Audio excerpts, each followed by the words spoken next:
we want to lose just a little more faith in humanity. Oh, I'd be glad to help you out. So we live in a world that is not always logical. In fact, it's usually not. We've all heard the stories of at least one insane lawsuit that has happened in the past. Like, remember the story of the lady that dropped McDonald's coffee on her lap and sued the company because it was hot? Yeah, but it happens a lot more frequently than you would probably like to believe.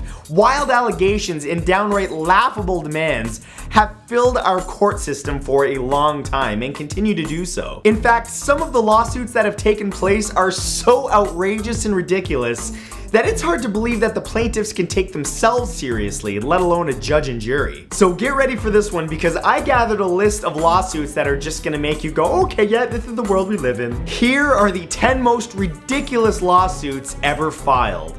Number 1 is Heckard versus Nike. In 2006, Alan Heckard of Portland, Oregon sued Michael Jordan and Nike for $832 million on the grounds that his resemblance to the sports legend and Nike's promotion of the star resulted in emotional pain, suffering, deformation, and permanent injury. Of course, the lawsuit generated a huge media frenzy, which in turn brought more unwanted attention in Alan's direction. Should have thought that one through. The lawsuit continued, that was of course until he realized the scope of the legal fees that he would need in order to take on Michael Jordan and Nike, so Alan dropped the case. Also, he should probably drop the one earring and bald look, you know, it's not helping your case, bud. Number 2 is KALKAN versus Batman. Back in 2008, Hussein KALKAN, the mayor of a town in Turkey called Batman, attended a screening of The Dark Knight. You already know where this is going. In the days following, he set out to sue Warner Brothers and Christopher Nolan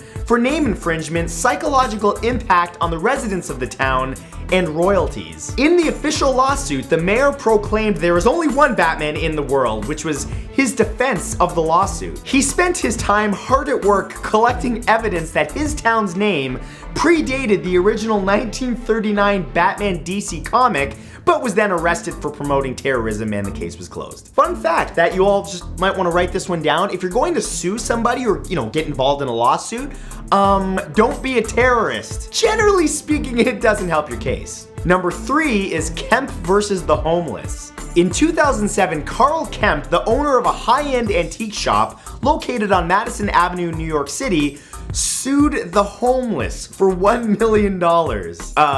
Carl, do you know what homeless means? Carl's court documents named the individuals John Smith, John Doe, Bob Doe, and Jane Doe because he didn't know the homeless people's names. The 4 people had actually built a home on top of a heating duct on the sidewalk in front of Carl's store and had been living there for over 2 years. But Carl was persistent that something needed to be done and took his court case to the Supreme Court, who took his lawsuit and said, we are going to do absolutely nothing because they're homeless and they're not breaking any laws. And even if he won, what are they going to give him? Certainly not $1 million.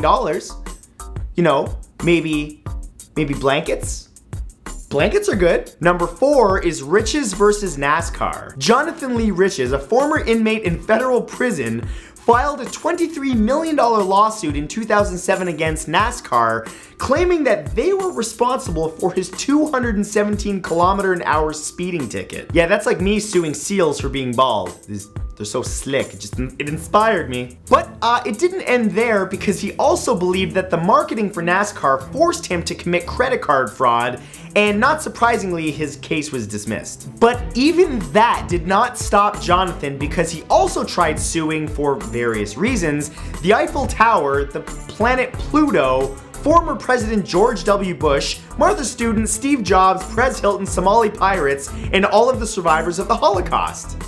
Winner! Each one of those cases was dismissed, and he has since been banned from receiving legal aid in America. This guy's a winner.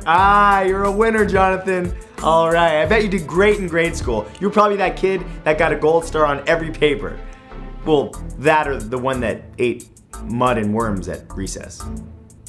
I'm gonna go with the latter. Number 5 is Kraft versus MTV. In 1997, Rob Kraft legally changed his name to Jackass as part of a movement to raise awareness about drinking and driving after his brother died in an accident. A noble effort, kind of misguided and weird, but a noble effort. Well, 3 years later, MTV's popular TV series by the same name debuted, and this didn't sit well with Mr. Ass. He sued the show for $10 million in damages for plagiarism and defamation. Yeah, because the show totally based it off you, man. You were just the inspiration. His claim was that the crude stunt-based show damaged his good name. Unfortunately for Mr. Ass, the case was dismissed. Mr. Ass. Okay, yeah, that's a great choice of name, bud. That's good luck getting a job. Okay, or at least for anything that doesn't require a couch and the word casting in front of it. Alright. Number 6 is Pearson versus the dry cleaner. A Washington, D.C. judge named Roy L. Pearson had his pants misplaced by a neighborhood dry cleaner in 2007. You already know where this is going. So, Mr. Pearson did what any logical person would do and sought compensation, the only way that an overeducated lawyer knows how, by filing a $67 million lawsuit against the ma and pop store owners. But he's a reasonable guy and he realized that $67 million is a little bit crazy, so he lowered it to $54 million. How sweet of him. Another judge with some actual common sense ruled in favor of Sue and Jin Chung, the owners of the store, but the damage had already been done and the family business had to close their doors in 3 locations due to the legal fees. However, justice was served against Mr. Pearson because he was disbarred after a review board deemed that he lacked appropriate judgment and judicial temperament. Also, he's a douchebag. I think that was in his official release papers. Number 7 is Pimp versus Nike. In 2013, a 26-year-old pimp named Sergio Giro Clarity was sentenced to 100 years in prison for stomping the face of a man who attempted to flee payment on one of his prostitutes. But see, this wasn't his fault because at the time he was wearing a pair of Nike Air Jordans and later came to the conclusion that if Nike had placed a warning sticker on the shoes warning him that they could be used as a deadly weapon, he wouldn't have done what he did. He tried seeking $100 million in restitution, but 3 Nike lawyers met with him in court and simply stated there's no defect with the shoes.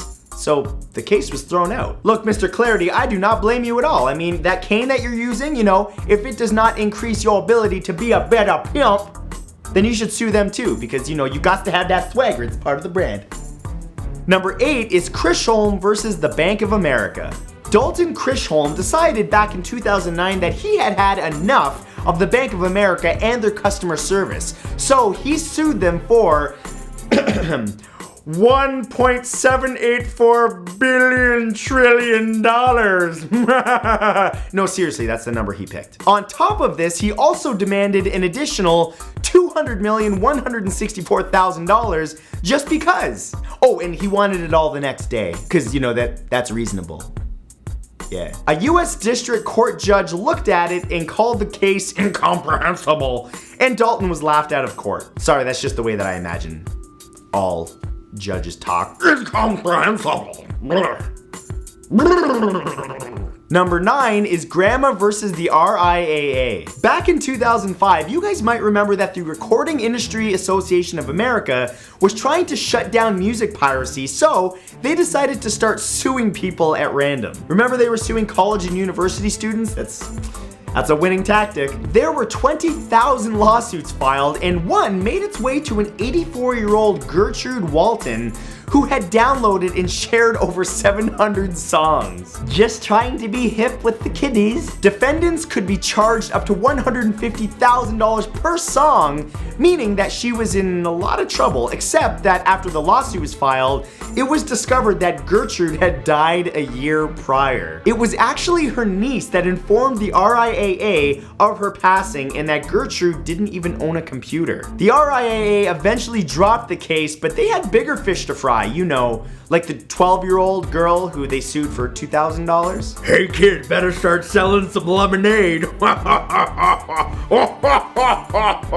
That's the way that I imagine these fat cats talk. And number 10 is Brock versus himself. In 1995, a Virginia prison inmate named Robert Lee Brock sued himself. His lawsuit read, "For violating my religious beliefs, I want to pay myself $5 million, but I ask the state to pay for it since I can't work." He also promised that when released, he would pay it back. Oh, the honor system, sure, give him all the money. Fortunately, the judge didn't feel that the taxpayers needed to, further spend on his indiscretion, and he was ushered out of court and back to his cell. Should've aimed a little bit lower, bro. I mean, I get it, it's smart. It's smart, it's a good try, but, it should've been like, I'll be paid in sandwiches, I'm just so hungry. No, they might have given you a sandwich, bruh, but aim a little lower next time. Speaking of aiming a little lower, subscribe to my channel. Just kidding. No, really though, if you guys enjoyed this, remember to subscribe to my channel so that you can catch my next video. I upload every Tuesday and Saturday. And remember to add me to Twitter, Snapchat, and Instagram, or I'll sue ya. No, I'm just kidding. I'll see you guys next video. Bye!